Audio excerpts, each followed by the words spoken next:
தியானிப்பு குறித்து பேசிய திரு வரதன் ஐயா அவர்களுக்கு நன்றி. மிகவும் மழை குறித்து திரு மாரிமுத்து ஐயா அவர்கள் தற்பொழுதுரையாற்றார்.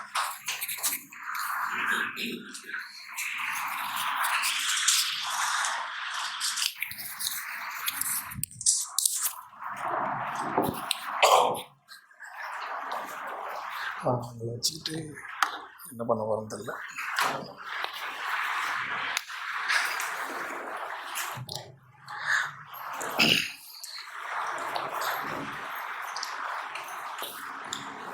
இந்த நூல் வெளியீட்டு விழாவிற்கு வருகின்றிருக்கும் அனைவருக்கும் வாழ்த்துக்கள் கூறி, இதுவரைக்கும் ஒரு கல்லூரி ஆசிரியர் மற்றும் பள்ளி ஆசிரியர் அவங்க கவிதை குறித்தும் இந்த கவிதை நூல் குறித்தும் நம்மளோட பகிர்ந்து கொண்ட விஷயங்கள் நிறைய கேட்டிருந்தோம்.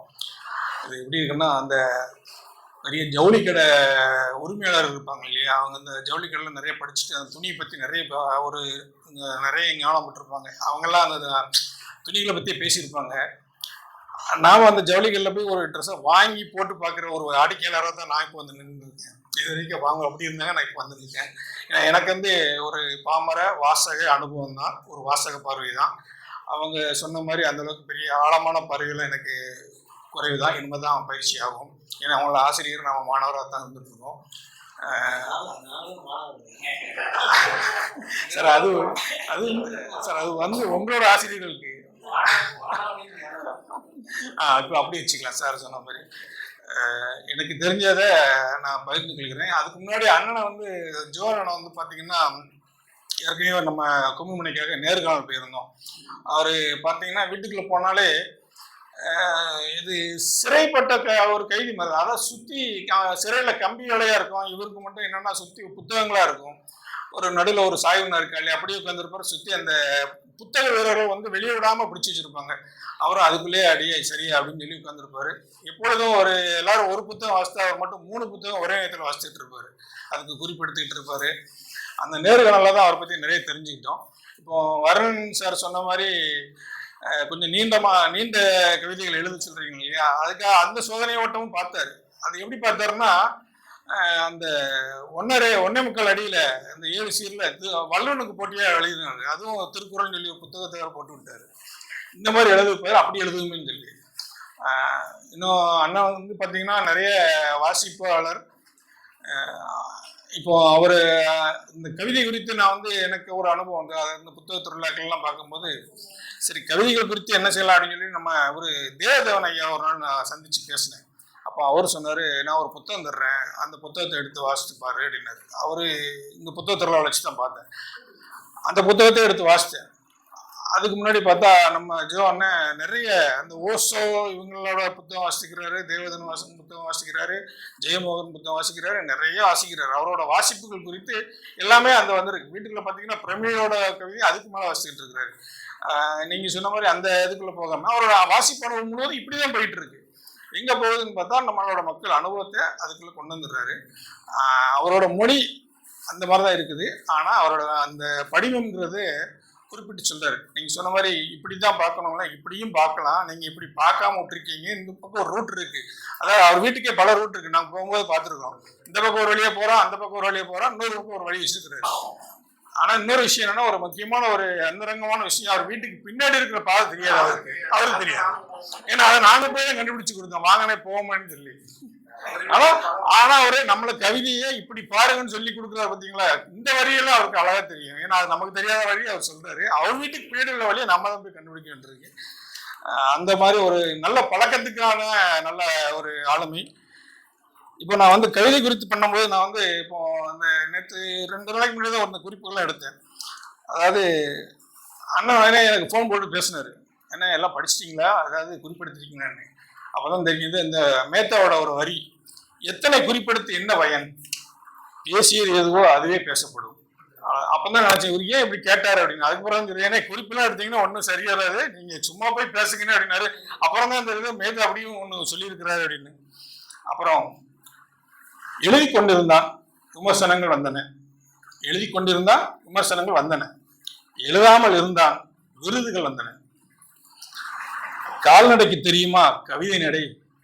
இதை எங்க அண்ணன் வந்து ரொம்ப நாளா அவர் பண்ணிட்டே இருக்காரு. ஏன்னா வீட்டுக்குள்ளேயே புத்தகம் வந்து இது 4 புத்தகம் இப்போ விடுறாரு. இதுக்கு முன்னாடி புத்தகம் எல்லாம் பாத்தீங்கன்னா வீட்டு மொட்டை மேல தான் வெளியிடுவாரு. ஏன் வெளியிட மாட்டீங்கன்னா வெளியே சொல்லவே மாட்டார் யாருக்குமே. நாங்களாக யாராவது நண்பர்கள் மூலமா தான் போய் போகணும். அதுக்கு தான் இந்த வழியை படிக்கும் போதுதான் தெரியுது கால்நடைக்கு தெரியுமா கவிதை நடை. அவர் எப்படிதான் வச்சிருக்கிறாரு இந்த மாதிரிதான். அப்புறம் நமக்கு தேவதேவன் ஐயா ஒன்று சொல்றாரு, சொற்களால் முடியாததெல்லாம் சொல்லிக் கொண்டு இருக்கிறது இயற்கை. இந்த வகையை தான் கையில எடுத்திருக்கிறார். நமக்கு வந்து 4 புத்தகம் பாருங்க, எல்லாமே இயற்கை சார்ந்த தலைப்புல தான் இருக்கும். சொற்களால் முடியாததெல்லாம் சொல்லிக் கொண்டு இருக்கிறது இயற்கை. இவர் வேற எந்த மனிதரை பத்தியும் பேசவே மாட்டாரு, இயற்கை குறித்து தான் பேசுவாரு. அந்த இயல்புலே இருக்கும், நம்ம நடைமுறையிலே வரும். அப்புறம் விண்ணேறி பொழியும் வட்ட பெரு நிலவோ, விண்ணேறி பொழியும் வட்ட பெரு நிலவோ, காலவெளி கடந்து காதல் இசைக்கும் பறையோ. இது தேவதேவன் ஐயோட ஒரு கவிதை தான். நிலவு குறித்து அவர் எழுதிக்கிறதுனால அந்த நிலவு குறித்து என்ன சொல்லியிருக்கிறாங்கிறதுக்காக பார்த்தேன். இந்த வகையில பாத்தீங்கன்னா அந்த ஹைக்கு எழுதுற கவிஞர் முருகேஷ் ஒரு கவிதை எழுதியிருந்தார். பார்வையில் எரிக்கிறாய் வார்த்தையில் நினைக்கிறாய், பார்வையில் எரிக்கிறாய் வார்த்தையில் நினைக்கிறாய், வெயில் நாளின் மழை நீ. இதை ஏன் சொல்லணும்னா இது போல வகையை தான் நான் வாசிக்க போற உங்கள்கிட்ட பேச போற புத்தகத்துல அவர் எழுதியிருக்க கவிதைகள்லாம் இருக்குது. அந்த நிலவு மழை அப்படிங்கிறத அப்படிதான் கொண்டு வந்திருக்கிறாரு. அப்புறம் அதிகமாக அழுது துளைக்கிறது அந்த குடைக்கு யார் குடை பிடிப்பது. அந்த மலை கவிதை வரிசையில வருது. ஆனா இது வந்து மேத்தா எழுதின கவிதை. இந்த சாயல்ல அந்த ஒரு புத்தகத்திலையும் அவர் வந்திருக்கு.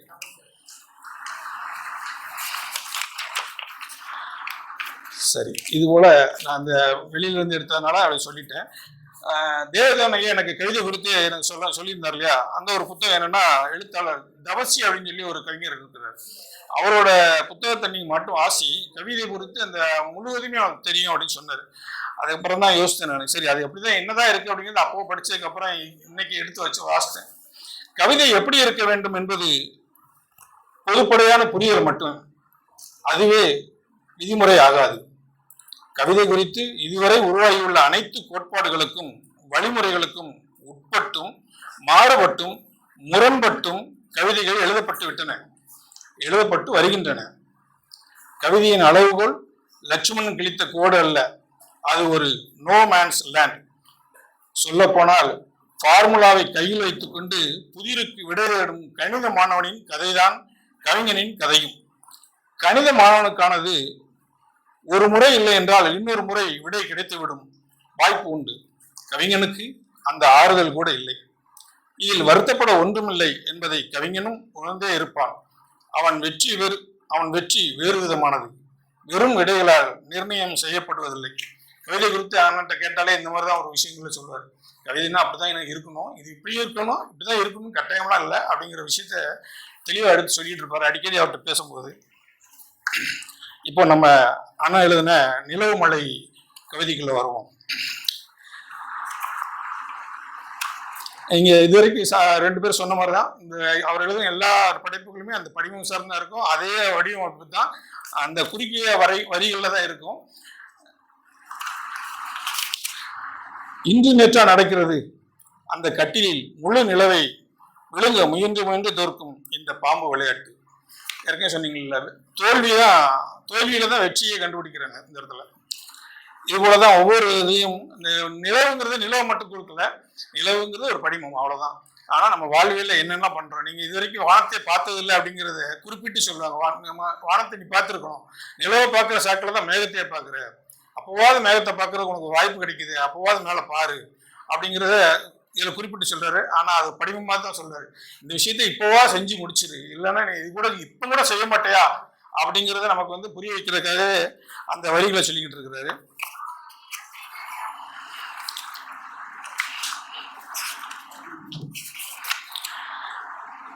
நிலவு பார்ப்பதெல்லாம் மேகத்திற்குள் போய் ஒளிந்து கொண்டது அம்முழு வெண்ணிலவு.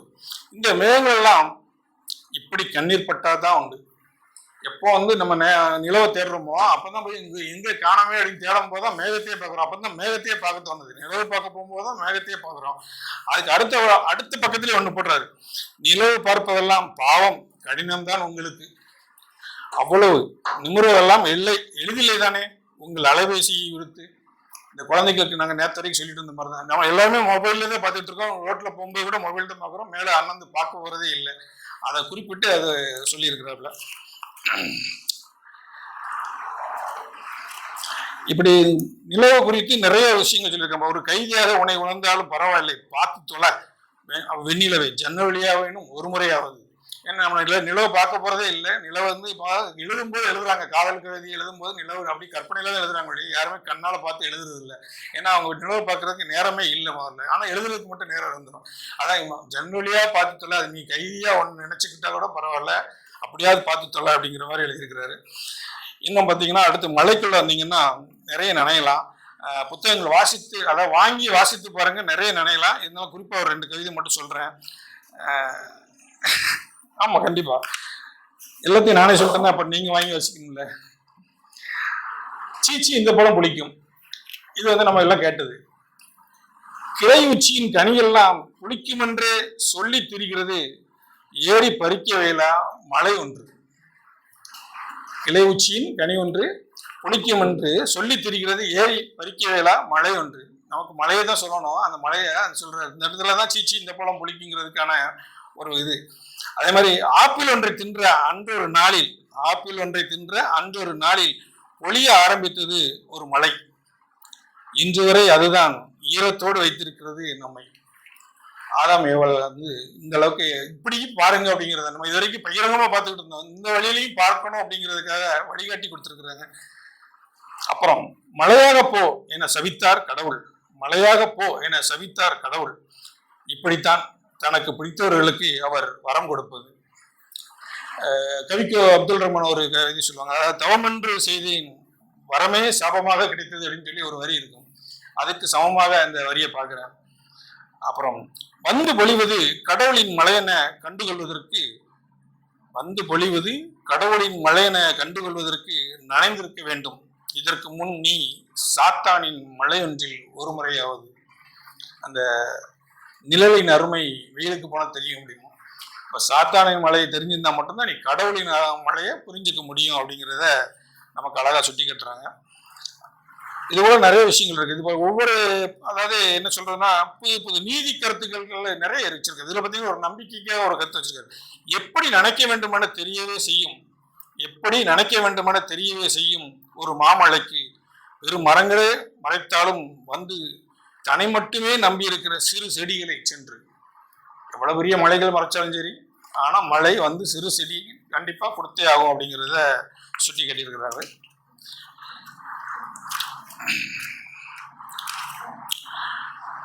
மழையென எது வந்து பொழிந்தாலும் மறந்தும் கூட விட்டு செல்லாமல் போவதே இல்லை அது தன் சுவடென எதையாவது.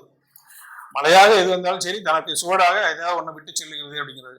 இதுல நிலவு மழை இது ரெண்டுமே நான் வாசிக்கும் போது எனக்கு புதுமையா இருந்தது. புது ஒரு பாதையாகவும் புது ஒரு வடிவமாகவும் இருந்தது. இது போல நீங்க எப்படி அதிகமான வரிகளை எழுத சொல்றீங்களோ, நான் இப்ப நினைக்கிறேன் இது போல கொஞ்சம் நம்மளை எழுத முயற்சிக்கலாமோ அப்படின்னு. ஆனா இது கொஞ்சம் நல்லா இருக்குது. சுட்டி காட்டும் போது வந்து நறுக்கென குத்தும் பார்த்துங்க. அது வந்து நிலவு மழைங்கிறதுனால கொஞ்சம் சாந்தமாவே இருந்துச்சு. ஏன்னா நிலவு குளிர்ச்சி மழையும் குளிர்ச்சிங்கிறதுனால நமக்கு சாந்தமா போயிருச்சு. இதுல மட்டும் ஒரு வேற ஏதாவது நெருப்பு ஏதாவது வச்சிருந்தாருந்தாலும் நேரம் அந்த பயங்கரமா நம்மளெல்லாம் எரிமலை குழம்பு மாதிரி ஆக்கியிருப்பாரு அந்த 4 வரியில கூட. ஆனா அந்த அளவுக்கு நிறைய குறுகிய வார்த்தைகளாக இருந்தாலும் சாரம் மிகுந்ததா இருக்குது. இன்னும் இது போல நிறைய படைப்புகள் வரணும். ஆனா என்ன, இப்படி மொத்தமா 4 நாளா கொடுக்கும்போது கொஞ்சம் நமக்கு வாசகர்களுக்கு வாங்கி வாசிக்கிறது கொஞ்சம், ஏன்னா அதையும் குறிப்பிட்டு சொல்லுவார் அண்ணன் வந்து. அதனால அடிக்கடி ஒண்ணா போடுங்க. ஒரு 2 மாசத்துக்கு ஒரு தடவையாவது ஒரு புத்தகமா போடுங்க. நாங்க வாங்கிறதுக்கோ இல்லை வாங்குங்க, வாசிச்சு வாசக பார்வையை உங்கள்கிட்ட தெரிவிக்கிறதுக்கு வாய்ப்பு இருக்கும். திடீர்னு மொத்தமா அது அது அது வந்து தினந்தோற டீ காபி மாதிரி. அது ஒரு தண்டனை நமக்கு. கண்டிப்பா படிச்சு ஆகணும், இல்லைன்னா கொன்றுவோம். அது ஒரு அன்பு மிரட்டல், அவ்வளவுதான். அது கவிதை மிரட்டல். அது ஆமா, அது என்னன்னா வாட்ஸ்அப்ல எங்களுக்கு அனுப்புவாரு. அனுப்பிட்டு என்ன சொல்லுவாருன்னா, குறிப்பிட்டு பிராக்கெட்ல போட்டுருவாரு, இது மாரியத்தண்ணனுக்கு, இது தம்பி சைமனுக்கு, இது சக்திக்குன்னு போட்டுட்டு எங்களுக்கு வந்திருக்கோம். நாங்க எல்லாருமே பார்த்துருவோம். அது எல்லாருக்குமே பார்த்து அதுக்கப்புறம் பதில் சொல்லி ஆகணும் அவருக்கு.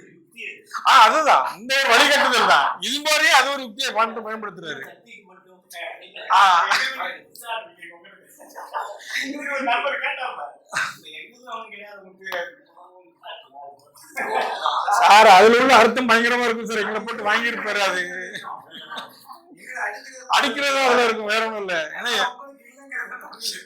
இதை வாசித்துட்டு நீங்க உடனே எனக்கு கருத்து சொல்லுவீங்க அப்படின்னு மிரட்டு வராங்க. நம்ம உடனே படிச்சு திரும்ப பண்ணணும். படிச்ச பிறகு நீங்க எப்படி பாத்தீங்களா, நான் இப்படி பார்த்தேன் அப்படிங்கிறாரு. ஏன் நம்ம பார்வை வேற மாதிரி இருக்கும், அவர் பார்வை வேற மாதிரி இருக்கும். ஆனா இதுல பெரிய விஷயம் என்னன்னா, அவரு ஜோனோட தொடர்பு கிடைச்சது கவிதைக்கு குறித்தோ இலக்கியம் குறித்து நமக்கு ஒரு பயிற்சி கிடைச்சிருச்சு. நண்பர்கள் கூட பகிர்ந்து கொள்றோம், எல்லாத்தையும் பகிர்ந்து கொள்றோம். அண்ணா உங்களுக்கு போட்டிருக்காரு, அவங்களுக்கு போட்டிருக்காரு, நான் ஒண்ணு பதில் போட்டிருக்கேன். அந்த இது நடந்துட்டு இருக்கு எங்களுக்குள்ள. இந்த நான் பயந்தோடனே சக்தி சொல்லுவாப்பா, ஆமா நீங்க சொன்ன பதில் நான் பார்த்தேன் அப்படிங்கிறப்ப. ஏன்னா எங்களுக்கு உள்ள ஒரு வளர்ச்சி, அடுத்த கட்டத்துக்கு போகக்கூடிய புத்தகம் வர்ற வரைக்கும் காத்திருக்க வேண்டிய அவசியமே இல்லை. டெய்லி ஏதாவது ஒன்று பண்ணிட்டே இருப்பாரு. ஒரு 2 நாள் போடலன்னா அடுத்து என்னாச்சு ஏன் போடல, இவர் மைண்ட் என்னாச்சு திரும்ப ஃபோன் பண்ணி கேட்குற அளவுக்கு நாங்களே இதாயிடுச்சு, தயாராகிட்டோம். அவரோட எதிர்கொள்ள தயாராகிட்டோம். வரட்டும் அப்படின்னு. அதனால இந்த 4 புத்தகம் மொத்தமும் போட்டு போடுறத விட கொஞ்சம் அடுத்தடுத்து புத்தகங்களா போட்டா கொஞ்சம் நல்லா இருக்கும். ஆமா, நாலுங்கிறது அதுதான் அடுத்த கேள்வி வந்தேன். நாலுன்னா ஏதாவது ஒரு விஷயம் இருக்கா?